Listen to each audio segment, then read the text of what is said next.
So today's topic, which I'm very excited about, is called Giving Circles for a Common Cause. And without any further ado, I'm very pleased to introduce to you Kim Covington. Kim is the Vice President of Community Initiatives at the Arizona Community Foundation. She's a former news anchor and school solutions reporter and has spent much of her career amplifying diverse voices, being recognized for this passion through many prestigious awards, including one that she received less than an hour ago, the MLK Living the Dream Award. She is active on several community action boards and councils here in Arizona, including being co-chair of the Justice, Race, Equity, Diversity, and Inclusion Affinity Group of the Arizona Grantmakers Forum. Kim, we are honored to have you here with us. Welcome. Hi, welcome everyone on this Friday. I know you guys are tired of the Zoom meetings, but I am just so excited to see your faces and more excited that you're interested in this topic. Thanks to the Association of Fundraising Professionals of Southern Arizona for inviting me to speak on the work that I really love to do. Before we get started, I wanted to first acknowledge the land that I'm sitting on, the Salt River Pima Maricopa Indian community of the Acamil, O'odham, and Peepash tribes. The Arizona Community Foundation is the state's largest grant maker and independent provider of scholarships. And you guys probably already knew that, but we work to make Arizona, all of Arizona, better for all. And to do that, we have to face equity and bring it to the forefront of all of the work that we do, both through the lens of grant making, through our staff and our board composition and overall organizational culture. And that takes time, that takes strategy, intentionality, and it takes a lot of hard work. So along the way, we lean on people who inspire us. I love the late playwright and novelist poet James Baldwin, who said, "Not everything that is faced can be changed, but nothing can be changed until it is faced." Cultivating our giving circles is one way ACF is facing equity and helping to improve philanthropy. But what is a giving circle? A giving circle is a group of like-minded people who come together, collaborate, and pool their resources to make a more impactful gift to nonprofits whose mission and values they share. Members typically meet once a month and decide as a group who to support. And giving circles come in many forms and have transformed since they got started in 1995. So they're kind of young, aren't they? And this growing movement, though, of collective, people-powered philanthropy is really getting the work done. And according to Philanthropy Together, a new global initiative, the number of giving circles is estimated to grow 50%, y'all, from 2,000 today to 3,000 by 2025. And I'm going to put information on Philanthropy Together in the chat so you can learn more about this new organization that really got started after the George Floyd murder. The Arizona Foundation can credit this trailblazer for opening our eyes to the collective power and collective collaboration of philanthropy that works to improve social justice, equity, diversity, and inclusion. Jean Fairfax, loved this lady. She was a civil rights leader. She passed away in 2019. She called on ACF to improve outreach and equity. She was sitting on the board of directors and she looked around the table and she said, "I don't see anyone around the table that looks like me or reflects the community we need to be serving." And she said, "We got to change that." So let's take a look at the life and legacy, which is the foundation of her, it's the foundation of our work and our giving circle strategic plan. Let's take a look.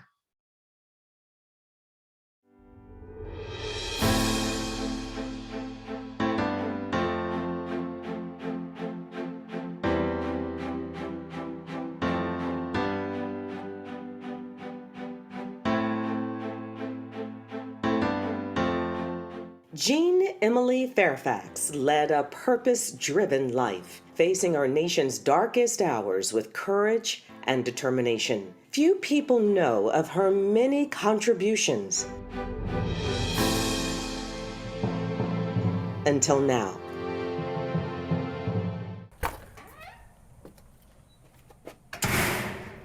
Robin Coulon was like a daughter to Jean. Wow, this is the trophy room. Here in Jean's home in Phoenix are many signs of her sister. You can see the pride Jean had in Betty, one of the first Black teachers in Phoenix. A high school named after Betty Fairfax seals her legacy. Jean really did not like to be the person out front. And that's how Jean lived and worked so critical. Not only is the only woman, but the only person of color in this photo. She knew it was important to document it. Jean was fearless. She was not intimidated by anyone. She felt like if she had something important to say, she was the right person at the right time to say it. Jean was born October 20th, 1920 in Cleveland, Ohio, just a couple of months after the 19th Amendment granted women the right to vote.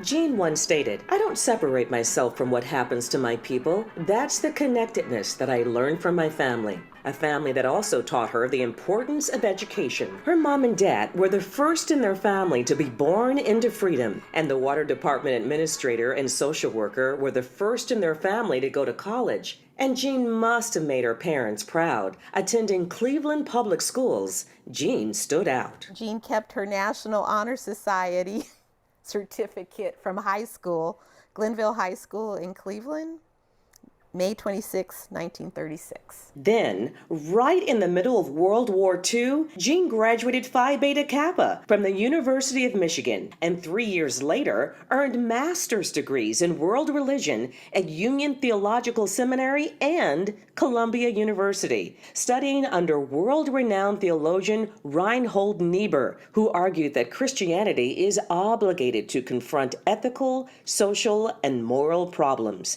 Jean's guiding principles. Jean was passionate about preserving and sustaining historically Black colleges and universities. She was Dean of Women at Kentucky State College, now Kentucky State University, and then in the same capacity at Tuskegee Institute in Alabama, now Tuskegee University. She was on the World Council of Churches and changed the racial composition of the governing board. She worked on civil rights programs at the YWCA and the Fellowship of Southern Churchmen. Now, this was dangerous, revolutionary work. It was an interdenominational, interracial group of Southern church people working on race relations and fighting anti-Semitism in the 1940s. Jean packed that passion and took it all the way to Austria following World War II, joining the Quaker group American Friends Service Committee in providing relief efforts, fixing roads and rooftops, and making friends. I have never seen anything like it. In a world that had just witnessed genocide, hate, she found peace, love, and acceptance. Everyone seemed to accept her and work together jointly, for a common purpose. But not at home.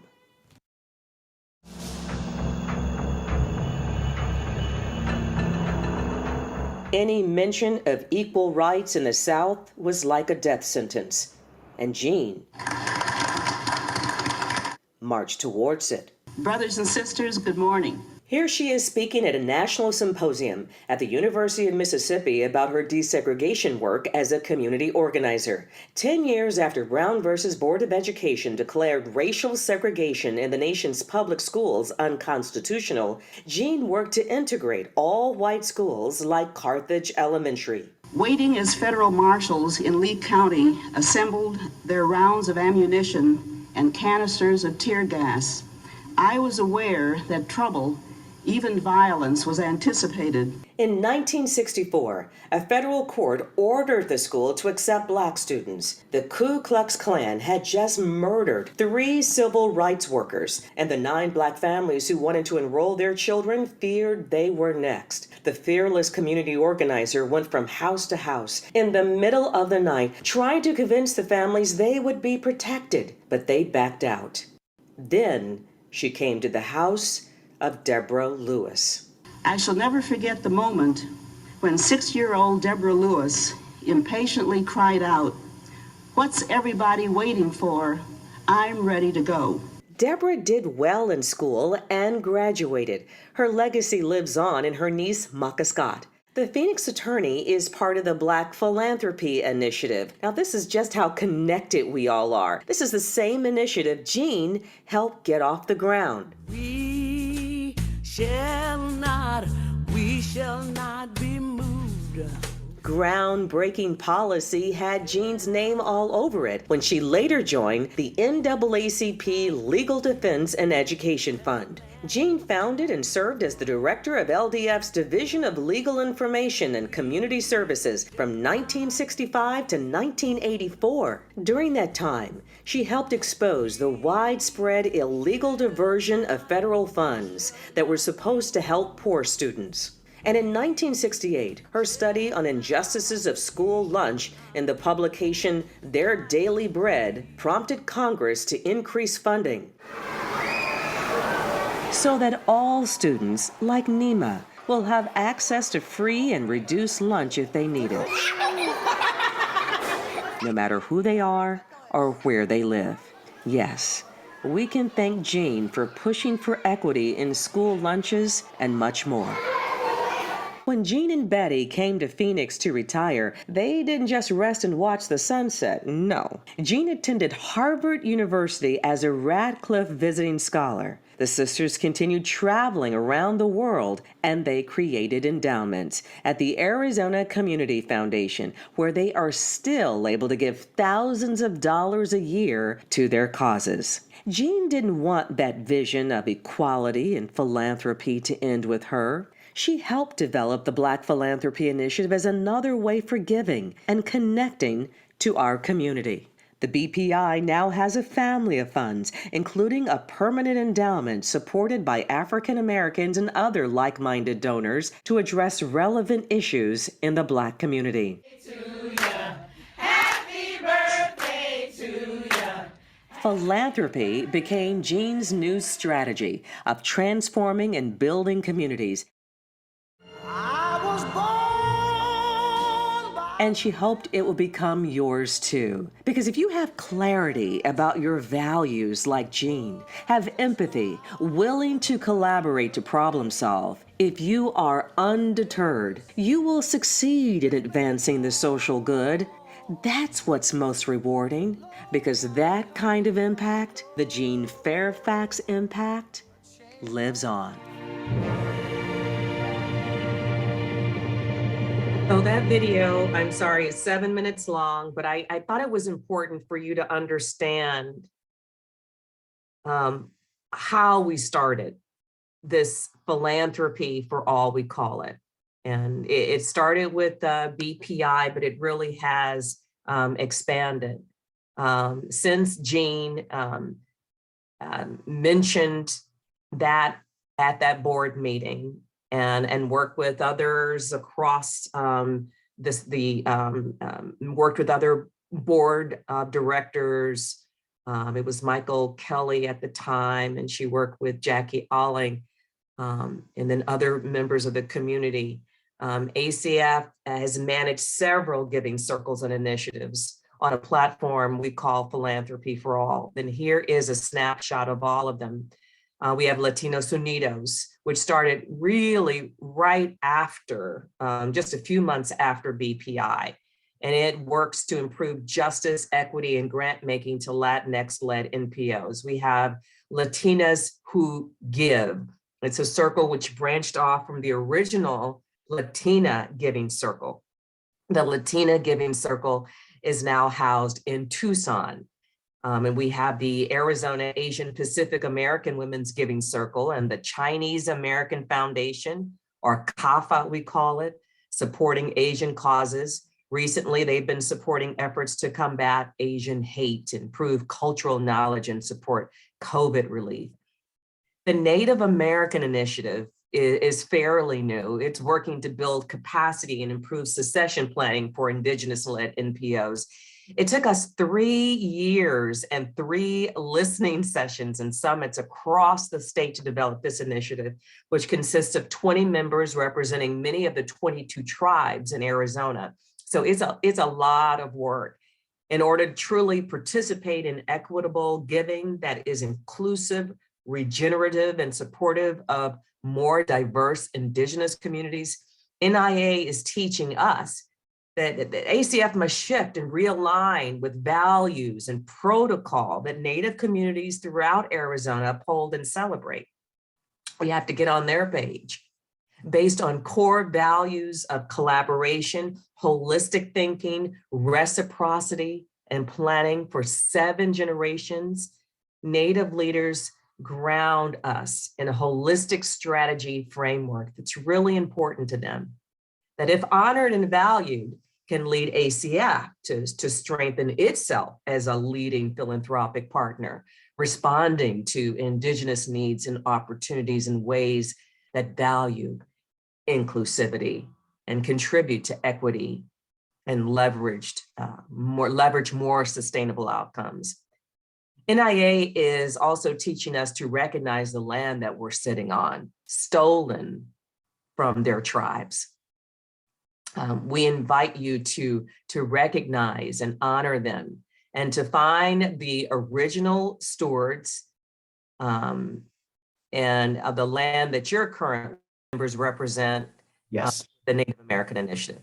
Okay, yes. And then we have the Tollison and Kellenberger Center for LGBTQ Philanthropy, which supports youth, seniors, and transgender people. And they recently launched the Social Justice Forum to put a spotlight on LGBTQ issues across the state.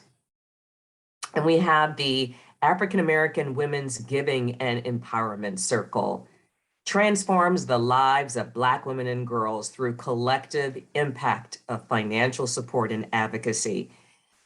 For example, it commissioned the state of Black Arizona to study the health of Black women and girls who are 3 times more likely to die in childbirth, which is really shocking to me. I don't know if it is to you, but they are 3 times more likely to die than white women and white babies.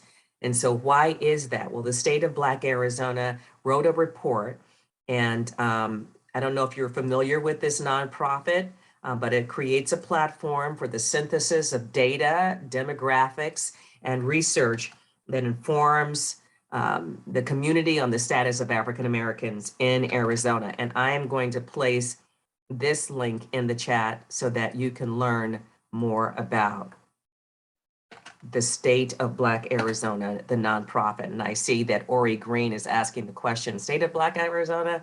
Yeah. Thank you.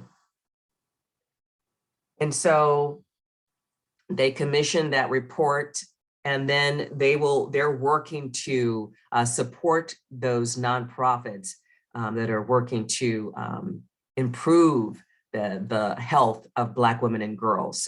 So that's how strategic the African American Women's Giving and Empowerment Circle is. And then we have REAP, or Real Engagement Through Active Philanthropy. It's probably one of the most active giving circles with the mantra REAP, sow, repeat. You'll find these Black men in schools reading to 3rd graders and conducting a flash mob even to boost small Black-owned businesses.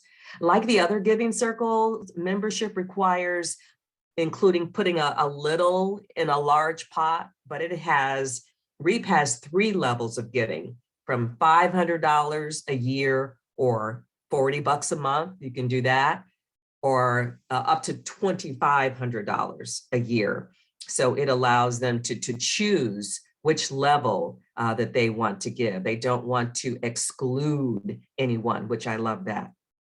And then we have our newest giving circle, SEED. SEED stands for Students Engaged in Ethical Donations. It is Arizona's first youth giving circle. Members are 16 to 21 and give $80 a year. Most of them give their allowance or money from where they work. It's really, really cool. And they're mentored by REAP, and they must volunteer. Those are the requirements. This giving circle was formed after George Floyd. They got together and they said, you know something, we want to do something. We're not going to wait on the adults to tell us what to do. We're going to do it ourselves. So they came to us to figure out how they can form their own giving circle. And this small group of boys has raised over $40,000 in just 1 year. And they will award their first grants this Monday on their anniversary on MLK Day. So they're going to award $4,000 in grants to 2 nonprofits. So we're really excited about that. The Black Giving Circles are all part of the Black Philanthropy Initiative, where all of this started. And as you can see, it has really transformed over the past 13 years, becoming increasingly relevant and impactful over the years. For example, it put the racial reckoning on center stage and talked about the root causes of it in a 4-part series of conversations, which spurred the Social Justice Project. The project works to close the racial wealth gap and improves the economic ecosystem. Corporations listen to those with lived experiences and practiced trust-based philanthropy and moved in to help. And you can see some of the corporations who supported this movement on your screen. USAA, for example, awarded BPI with its largest grant to date, $600,000, which is pretty significant for us. Grants support the state of Black Arizona, working to produce a data resource center called Arizona Green Book, and ARG Cultivators Communities See Me program, working to support, track, and evaluate, and that's the next slide, 20 Black-owned businesses over the course of 18 months. And this project has really proven successful. First of all, none of the businesses have shut down, and during COVID, you know, that has been a challenge for a lot of our small businesses staying open. These businesses are now connected to financial institutions. Many of them are receiving loans. Some of them are receiving contracts. One just received an airport contract, and so they are really crediting this this concentration on their books. You know, we're helping them with their business plans and their marketing. And BPI gave each of these small businesses, just seeded them with $16,500 to get them through these hard times. And they're saying it's really had a huge impact. All of our circles and initiatives are made up of donors with lived experiences, giving what they can to make a big impact. Combined grants of all of these giving circles and initiatives total more than $1.5 million pushed out into the community. You know, these are small gifts. There was a child that even gave $12 to BPI. So these gifts may be small, and this grant, number of grants may be small to some people, but it's big to these giving circles who are really laser focused on the nonprofits across the state, even in Tucson and in Southern Arizona, who are really doing the work in the community.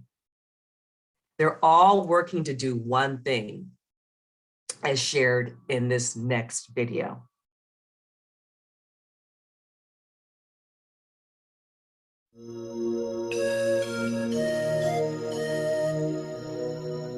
Black philanthropy is part of our soul.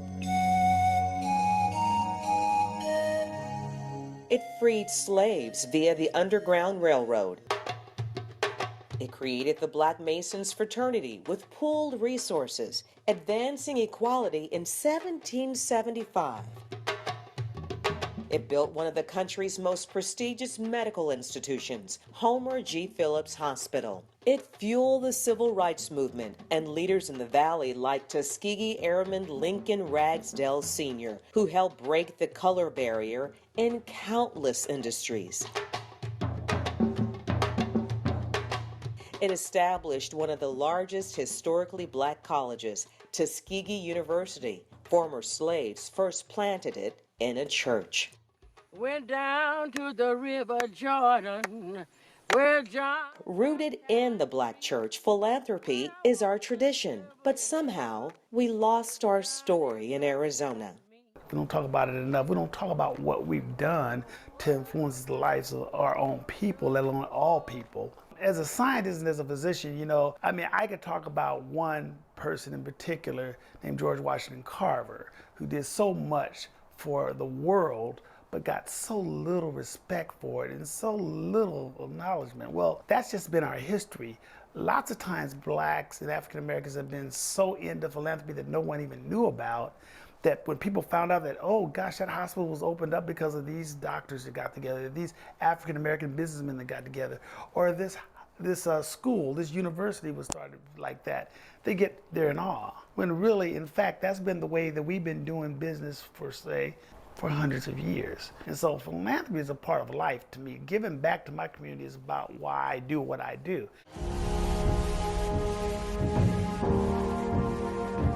That philosophy gave birth to a vision by influential donors at the Arizona Community Foundation. Well, when I started working with Jean and Betty Fairfax, they are well-known philanthropists here in Arizona.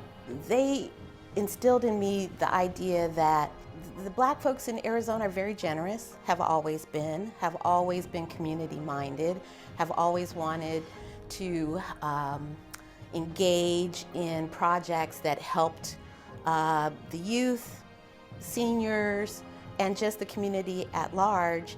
And there was just really no organized way of doing that. We can rely on government only so much. We need to rely upon ourselves, and that's the message that both Jean and Betty instilled in me. So through my involvement with the Arizona Community Foundation, it became very evident that what we needed was a movement. What we needed was engagement on a higher level. The Black Philanthropy Initiative helps donors strategize giving. Problems that seem insurmountable for one donor become a workable solution through collective talent and giving. We're not a social service. We're not a social club. We're not a fraternity. We're not a sorority. We are philanthropists. We are giving to those interests and needs in the community. Every organization, especially in our community, has tremendous needs. They may find themselves where their program is expanding, but they don't have the money for that expansion. Our dollars can help them to expand.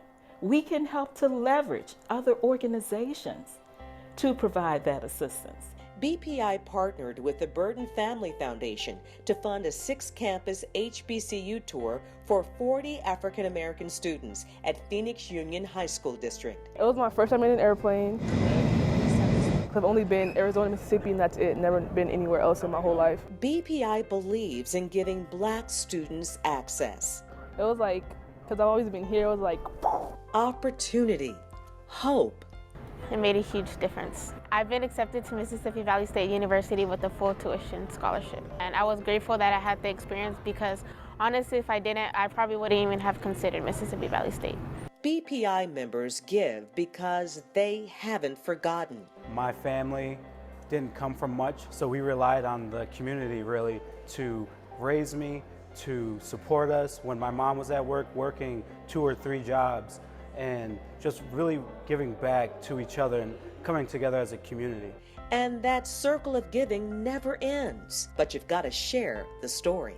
Yes, and so how I talk to the students about it is I say, there are people in our communities that look like us who want to help you be better in life and want to help you be more resilient. And I say, these people have never met you, but they believe in you, and they know that you can overcome all the trauma you've experienced. And then I take it further and I say, we want to get to a point where you can then do the same thing. And once you see the collective impact, it's that emotional feeling. It's that feeling to know that you have made a difference, and that difference isn't just because you said you would make a difference. It's that difference because you've done it. And not only have you done it, you've seen the results. And how you've helped us. I mean, we were able to basically service 236 kids based on your grant. That's an amazing thing when you look at our capacity. Without Black Philanthropy Initiative, I could not do what I do. That's just the bottom line. We need collectively our community to chip in to make sure that we create a pathway and a future for our students in terms of science, technology, engineering, the arts, and mathematics. We're in it for the long haul. So what people need to understand is that if we aren't taking care of Black people now, then 40 years from now in Arizona, Black folks will struggle with the same struggles we're struggling with now, right? So the long term is the vision of the BPI. It's looking out 20 years, 30 years, 40 years, 50 years. White Arizona already does that for itself. We need to do it for us. As I turn up the collar on my favorite winter coat. So try looking generations ahead to support the Black community. Where would we be today had we all been working together to do that all along? But it's not too late, because you're a philanthropist and you can't forget where you came from. A summer's disregard, a broken bottle top. Who paved the way, who fought for you, and continues to plant the seeds. On the wind, you know. Forever give back. For every day, my grandmother used to always say this, for every day that God gives you the ability to breathe, He has given you the gift of life. You are to show your appreciation and give that back. And no message could have been any clearer. If you want to make the world a better place, take a look at yourself and then make a change. So, this may be the message of the Black Philanthropy Initiative, but it is really the message of all of our giving circles to really focus on the inequities in their communities, work together, and solve problems. A lot of us are concerned about voter restrictions. We're looking at what can we do? What can we do to help solve that problem? So, we're all working together. And we invite you to support Giving Circles too, or join one. And let's review their impact. They give more to the chronically underfunded. They collaborate really well. They learn about social issues and work to do something about it. They affect community change, increase volunteerism, civic engagement, increase planned gifts. I mean, these are donors and they expand their giving beyond these circles. We're having more and more of the Giving Circle members establish planned gifts, establish endowment funds. And it really shifts donor perception. It helps us to realize that donors don't always have to be white and wealthy. And that's what we used to think, that if you're a philanthropist, you must be Bill Gates. But no, you can be a 16-year-old seed Giving Circle donor. I will close with a quote from Margaret Mead, a cultural philanthropist of the Margaret Mead Giving Circle of the Bucks County Women's Advocacy Coalition in Pennsylvania, who said, "Never doubt that a small group of thoughtful, committed citizens can change the world. Indeed, it is the only thing that ever has." Thank you. Any questions?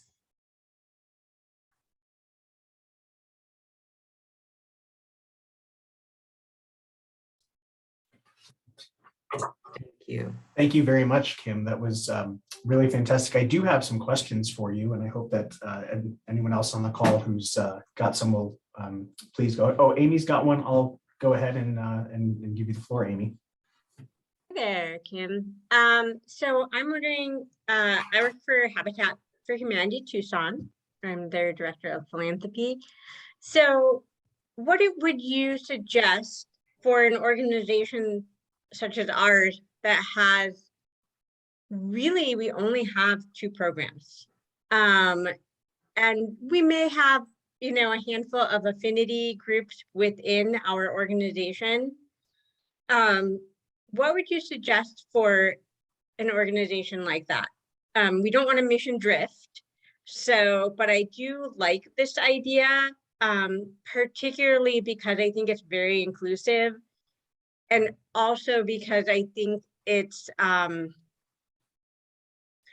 probably more efficient than some of the other ways we are fundraising. So what are your thoughts on that? Yeah, there are quite a few organizations coming to us saying, how do I start a giving circle? It's pretty easy. You put together a collaborative agreement. And you look at, look at a group of donors. It could be 3 donors who have the same ideas about what's impactful, where they want to give, how they want to give. And it makes it really easy when you're like-minded. You know that, hey, I only want to give to affordable housing, or I only want to work to increase funding for Habitat for Humanity. I mean, it's as simple as that. You put it together, you establish some guidelines. How often do we want to give? We want to give once a year. We want to give this amount. And it's as simple as that. There are many resources that help you form a giving circle. Free resources. I wouldn't pay anyone to help you establish a giving circle. It's not that complicated. Make sure that you sign an agreement, though, with the people who are working on this circle. They must understand, what the parameters are. So I'm happy to share some of the work if you're interested in learning more about how the giving circles began here, and the documentation, the governance and all of that. It's really important that you have some type of governance so that people really understand, what the mission and vision is of the circle, and don't, venture off into, another another category. But everyone is pretty clear about what the mission is of each of the circles. But sometimes, things happen, and you want to pivot in the way that you give. And so you need guidelines on how you do that, so that you're all on the same page. Thank you. Martin, you've got the next question. All right, thank you, Scott. My name is Martin Reichgott. I'm with United Way of Tucson in Southern Arizona. And my question might be from the other side. We've just done some preliminary research on giving circles, and I'm curious as to what you think is the best way to inform giving circles about your programming. The ones locally that I've seen seem more geared maybe towards grassroots, or, for lack of a better phrase, speed dating, where you've got to show up, you've got to do a fast pitch, they pool their money, and it's very generous. But I'm curious as to, I'm not necessarily going to show up at every monthly meeting to give my pitch to hope I win the popularity contest. I'm wondering whether there's different ways that you see that we can share our initiatives, and what we generally do is inform people what we do so they can think about where they're going to send their money.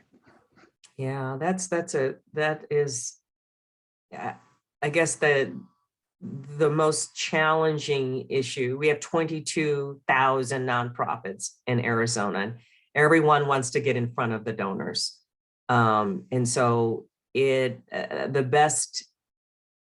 best way, I think, to establish the relationship is, to get to know some of the Giving Circle members, and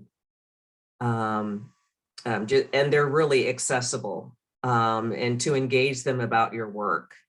The fast pitch, I don't think works very well with our Giving Circles, because they're very intimate. They want to sit down and learn and do site visits and bring them to the meetings and have them, share information about their work. There's nothing fast about it. Sometimes it's fast because of COVID, and we worked really fast to push money out. The Giving Circles collaborated to push money out to communities impacted, communities of color. But, as you know, it's all about those long-term relationships. So, members of the Giving Circle, if you want them to know about your program, get to know the circle members and share with them about programs that are impactful, that improve equity. And I think that's the best approach. And I'll use that as an opportunity to plug next month's meeting, where we're going to invite Taniqua Broughton from the state of Black Arizona to talk to us specifically about that topic, building authentic relationships. Ori, is that what you were going to mention as well? No, it wasn't, but I'm glad you said that, because that is correct. One thing that I've been thinking about with Giving Circles, and part of the reason that we thought this would be something inspiring for, each nonprofit fundraiser, is that you could create your own. I mean, I think about United Way, that has all these amazing things that you support. I mean, what if you found, a group of 5 to 10, maybe of the smaller donors, and said, hey, would you like to pool, you seem to appreciate the same types of causes. Would you be interested in coming together and putting together a Giving Circle, getting to know other people who care about the things you care about? I don't think you don't have to only present to an existing Giving Circle. I think that as fundraisers, we can all create our own. That's absolutely correct. I mean, you see how quickly this is catching on. You saw the data. It started with 50, and now we're going to have 5,000 Giving Circles across the country. I think people are getting it. If you want to learn how to establish a Giving Circle, and you want to look at all of the ways people have done that across the country, I would recommend you take a look at Philanthropy Together. It's a great resource. Colleen, I see your question. That Julie's got a couple in the chat. If you don't mind, I can get to those.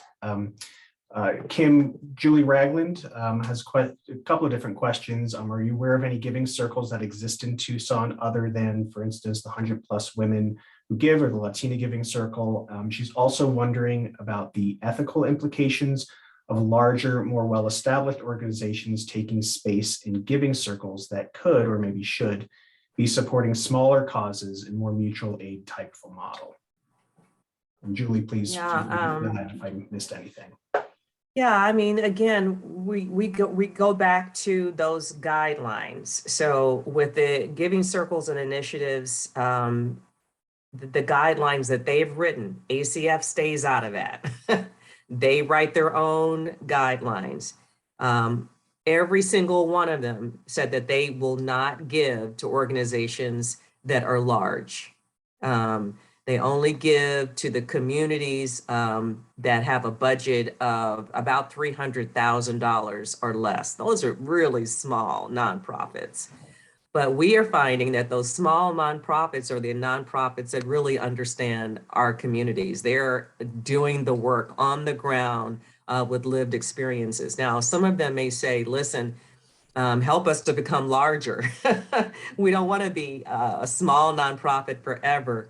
We need to build our capacity so that we're not teaching a class and nursing our child, cleaning the house, and trying to, solve the world at the same time. We want to hire people, be able to pay staff. So there is work underway to do that kind of work. But for now, we feel that there are other, there are other pathways for those larger organizations. We have a lot of donors who can afford to give one grant of one $300,000 grant.